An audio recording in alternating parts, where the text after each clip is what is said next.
Hey, welcome to today's Store Check video. In today's video, I have something quite special behind me, and it's quite a simple little system, but it's really useful. So, I'll get into that right now. So, this is the system. As you can see, it's relatively small, and what it does is it turns a binary code into a shulker box. Now, it does this using shovels as zeros and bottles as ones. So to demonstrate, I will go 1 0 0 1 0 0 1 as an example, and I will send that. And what you'll see is these two dust lines that flash. Now, if I come around here to show you this better, as you can see here, you have a 1 and the zeros up here, and these zeros take just a bit longer than the 1s, and we use that to distinguish between the two. So if I open this chest down here and take out the shulker box, you'll see there's our code 1 0 0 1 0 0 1. Now, this is really good because obviously you can store up to 27 bits in one box. And then, where it gets crazy is then you can store 54 of those boxes in a double chest. So, in my case, this is really good for a queue system, because my haul can sort boxes in parallel. So it needs the ability to have a queue, because then it knows what boxes are being unloaded at what time, and it can't do it just based off the box itself. Now, to read it, you'd use a bottle sorter like this, and that's why the bottles are ones. So the way these work is, obviously, it just tries to put every single item that comes through into the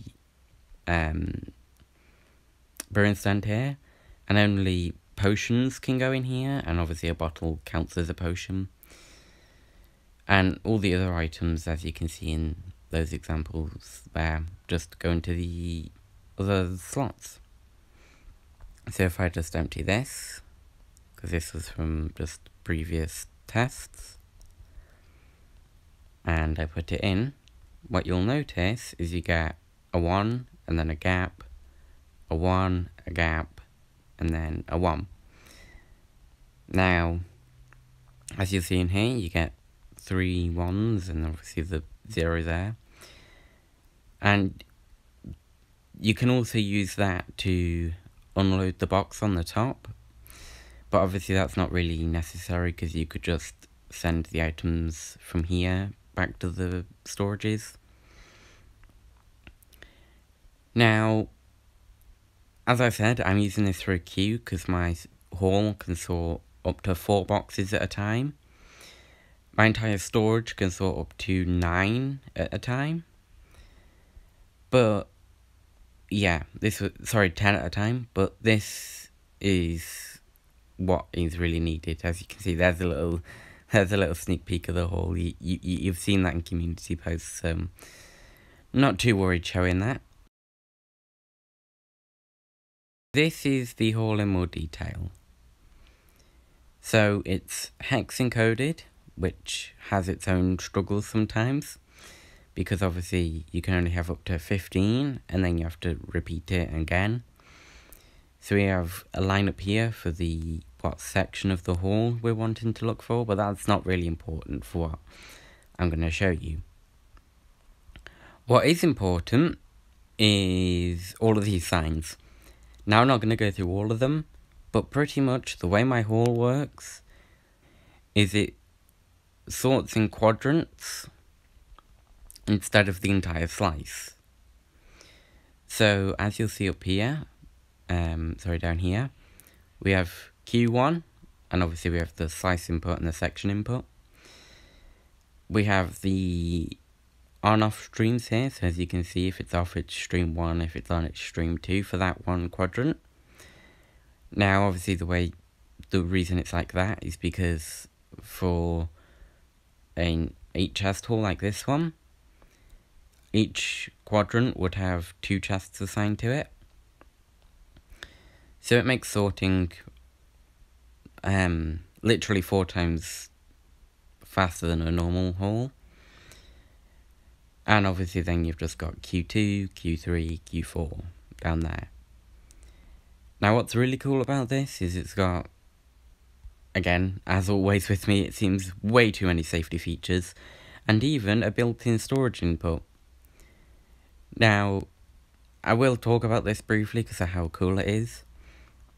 But down here we have a box input, so as you can see, we'll get our box out here in a minute. And if I just grab some items like this, as you saw before, this box does not break if I open it or close it. But if there's items inside, it will break and then, obviously, dispense the box. Now, box wasn't replaced because the dispenser was empty. But yeah, that's how this works, and obviously I have 2 of these plus my bulk, so that's 8 quadrants in total, and then the bulk can sort each side. So yeah, that's how it can sort 10 boxes at a time, which, yeah, but obviously it can only process 1 per quadrant at a time, so that's why we need the queue, and that was the best way I could think of doing it. I'm really sorry for the lack of videos. This isn't ideal, I know. I've been trying to keep you all updated through community posts and stuff, but this project is taking a while and I need to get it done before the time I set. People have asked me why have I set that time, that date and stuff. To maybe get your hype up a little bit more, because I haven't really explained much. I need a video out on the 25th of February 2024, which is just over a month away. And the reason is because that was when I first uploaded my FTSR video, like the first ever one.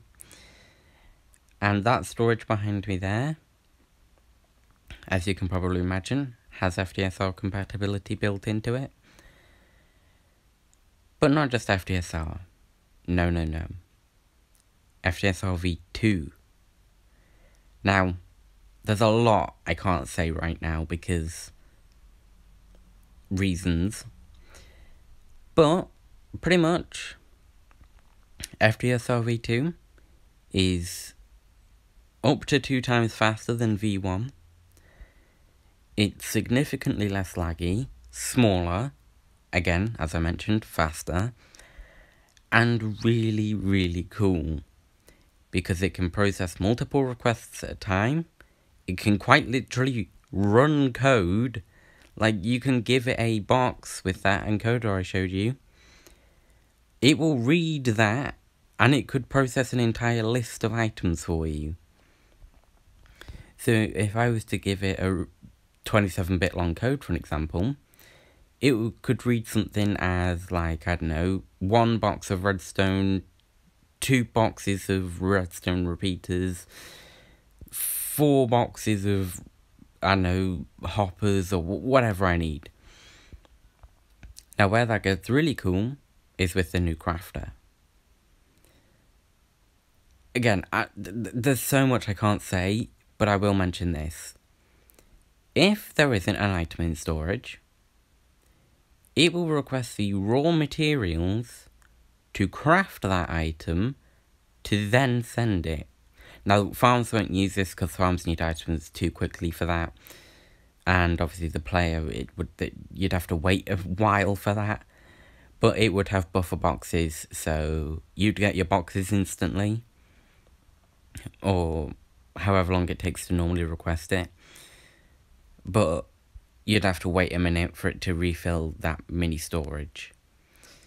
So yes, there's a lot to look forward to coming up. I am not just being lazy, and I really hope you have enjoyed this video. I'll see you next time.